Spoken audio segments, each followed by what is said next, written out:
Hello mga boss. Bali magpapalit po tayo ng gulong kasi umublong po yung gulong ni sir. Ayan mga boss. Press lang po natin. Bali sa katagalan lang po kaya umublong yung gulong ni sir mga boss.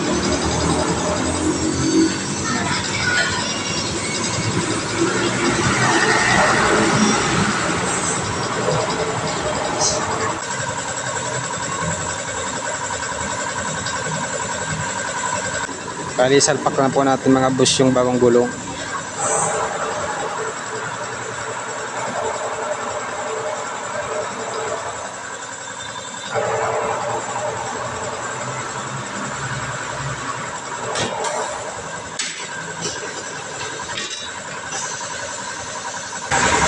Thank you for watching mga boss. Maraming salamat. Like and follow po.